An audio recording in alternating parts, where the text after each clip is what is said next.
प्रिय भक्तगण सावधान हो जाइए। 28 अगस्त 2026 को रक्षाबंधन के पावन अवसर पर एक अत्यंत प्रभावशाली चंद्र ग्रहण लगने वाला है। इस समय भाई की कलाई पर राखी बांधने से बचें, अन्यथा घर की समृद्धि प्रभावित हो सकती है। सबसे महत्वपूर्ण बात यह है कि यह ग्रहण ठीक उसी दिन पड़ रहा है जिस दिन बहनें अपने भाइयों को राखी बांधती हैं। यह सामान्य संयोग नहीं माना जाता। ज्योतिषीय दृष्टि से त्योहार और ग्रहण का एक साथ आना दुर्लभ घटना है और इस बार का चंद्र ग्रहण 6 राशियों की किस्मत को पूरी तरह बदल देने की क्षमता रखता है। अब प्रश्न यह उठता है कि क्या रक्षाबंधन का उत्सव इस ग्रहण से प्रभावित होगा? क्या राखी बांधने का शुभ मुहूर्त बदल जाएगा और किन राशियों को इससे विशेष लाभ मिलने वाला है? इन सभी प्रश्नों के उत्तर आज हम विस्तार से जानेंगे। वीडियो को अंत तक अवश्य देखें, क्योंकि आगे एक ऐसी रात भरी जानकारी भी है जो आपकी सारी चिंता दूर कर देगी। हिंदू पंचांग के अनुसार रक्षाबंधन श्रावण मास की पूर्णिमा को मनाया जाता है। वर्ष 2026 में यह पूर्णिमा तिथि 27 अगस्त की सुबह से प्रारंभ होकर 28 अगस्त की सुबह तक रहेगी। इसी दिन 28 अगस्त को चंद्र ग्रहण भी लग रहा है। शास्त्रों में स्पष्ट निर्देश है कि ग्रहण और सूतक काल में कोई शुभ या मांगलिक कार्य नहीं किया जाता। तो क्या इस बार रक्षाबंधन की खुशियों पर ग्रहण की छाया पड़ेगी? इस भ्रम को दूर करने के लिए सबसे पहले जान लेते हैं कि यह चंद्र ग्रहण किस समय लगेगा। भारतीय मानक समय के अनुसार यह ग्रहण 28 अगस्त की सुबह लगभग 4:45 बजे आरंभ होगा। इसका अधिकतम प्रभाव सुबह करीब 5:15 से 9:30 बजे के बीच रहेगा और यह दोपहर लगभग 12:30 बजे समाप्त होगा। यानी यह लगभग 5.5 घंटे लंबा चंद्र ग्रहण है। खगोलविदों के अनुसार इस दौरान चंद्रमा का करीब 95% भाग पृथ्वी की गहरी छाया में प्रवेश कर जाएगा। इसलिए इसे इस वर्ष के सबसे बड़े आंशिक चंद्र ग्रहणों में गिना जा रहा है। रोचक बात यह भी है कि इसी वर्ष 12 अगस्त को एक बड़ा सूर्य ग्रहण लग चुका था और मात्र 15 दिन बाद यह चंद्र ग्रहण आ रहा है।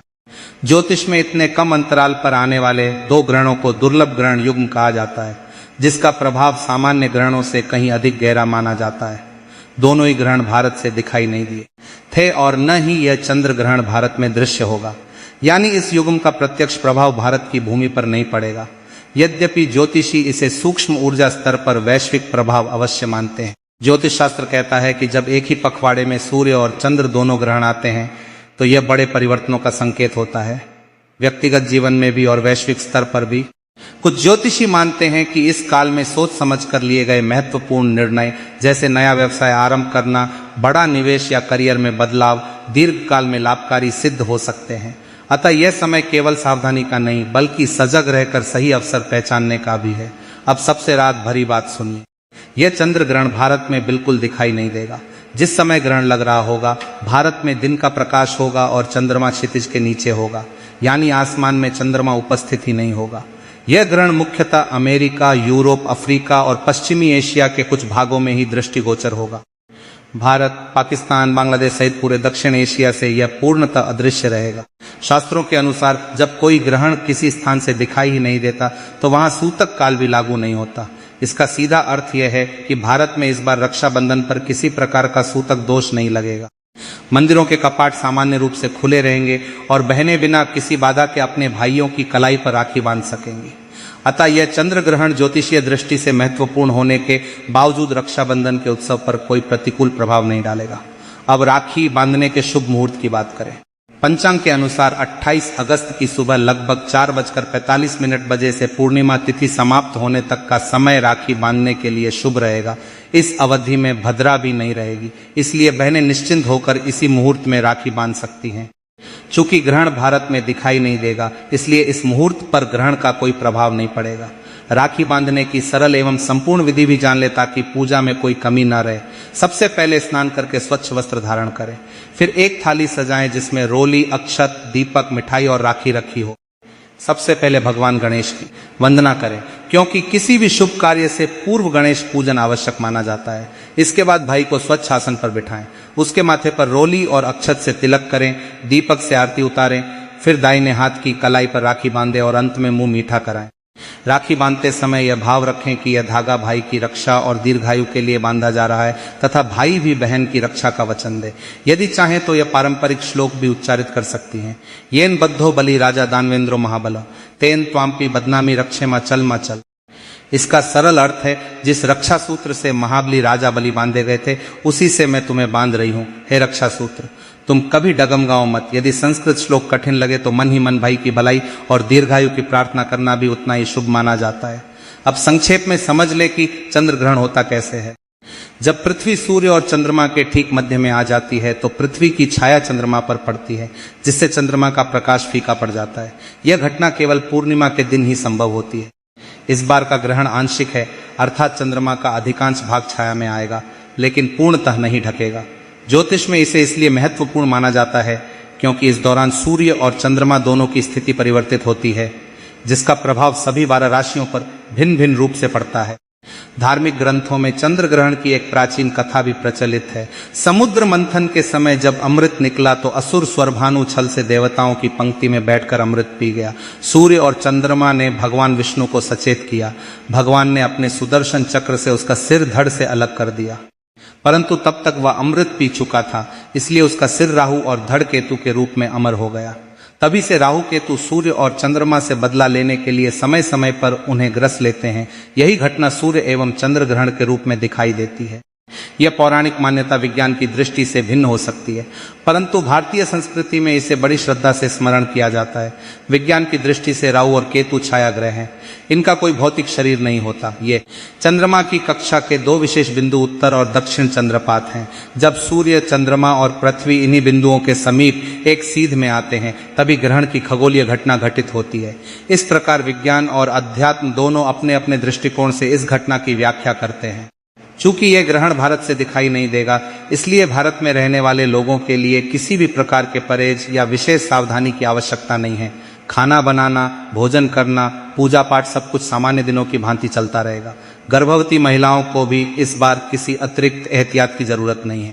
फिर भी यदि कोई परिवार परंपरा के रूप में हल्की सावधानी रखना चाहे तो तुलसी पत्र का उपयोग कर सकता है। यह मन की शांति के लिए अच्छा माना जाता है।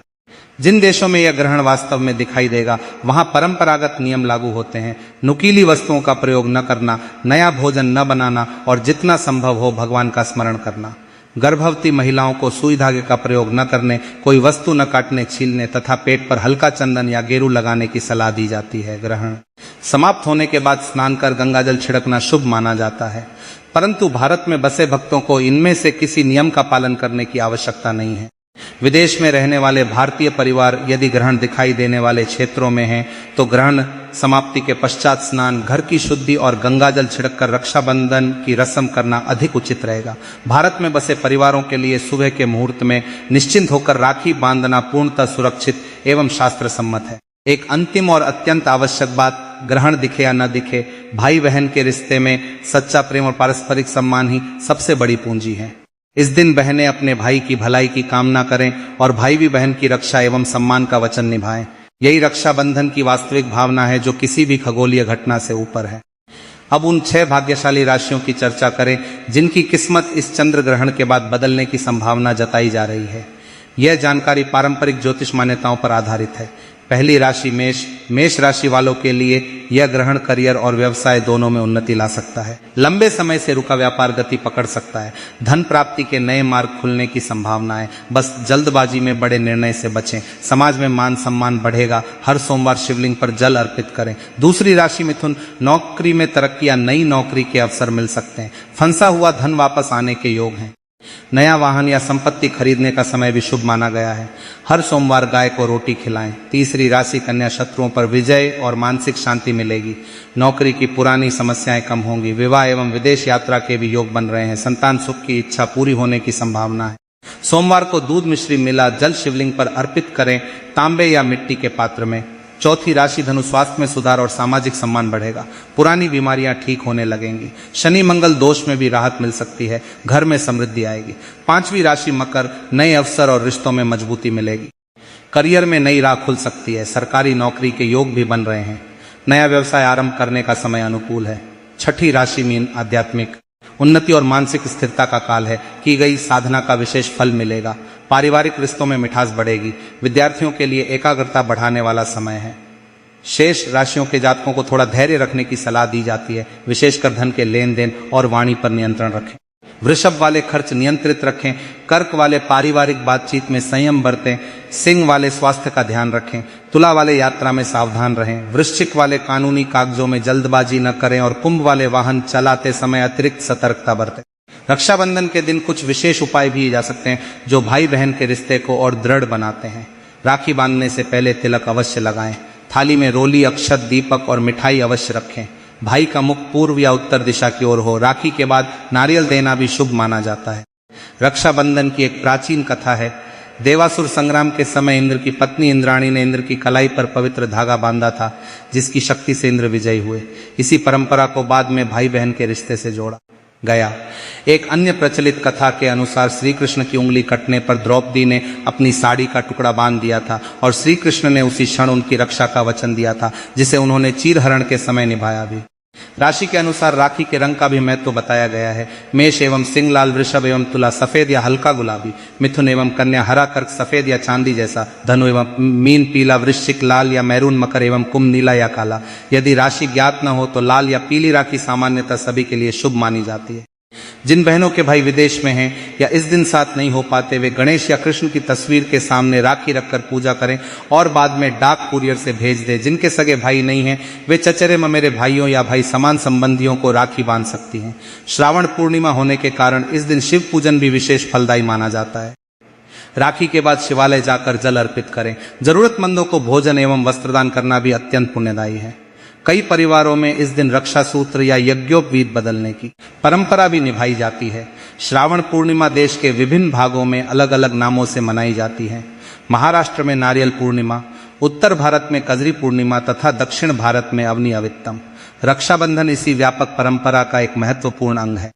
कुछ परिवार सुबह जल्दी मुहूर्त की शुरुआत में ही राखी बांध लेना पसंद करते हैं। यह व्यक्तिगत श्रद्धा और पारिवारिक परंपरा पर निर्भर है। शास्त्रीय दृष्टि से कोई बाध्यता नहीं है, क्योंकि भारत में सूतक लागू ही नहीं होगा। सोशल मीडिया पर फैलाई जा रही अफवाहों से बचें कि रक्षाबंधन टल जाएगा या पूजा नहीं होगी। सही और प्रामाणिक जानकारी पर ही विश्वास करें। भारत में इस बार का रक्षाबंधन पूर्णतः सामान्य रूप से बिना किसी ग्रहण या सूतक की बाधा के मनाया जाएगा। कुछ सामान्य प्रश्नों के उत्तर: क्या ग्रहण के कारण राखी टालनी चाहिए? नहीं, क्योंकि ग्रहण भारत में दिखाई नहीं देगा। क्या मंदिर जाना उचित है? बिल्कुल, सूतक लागू नहीं है। विदेश में रहने वालों के लिए क्या अलग नियम है? जहां ग्रहण दिखाई दे वहां इच्छानुसार हल्की सावधानी बरती जा सकती।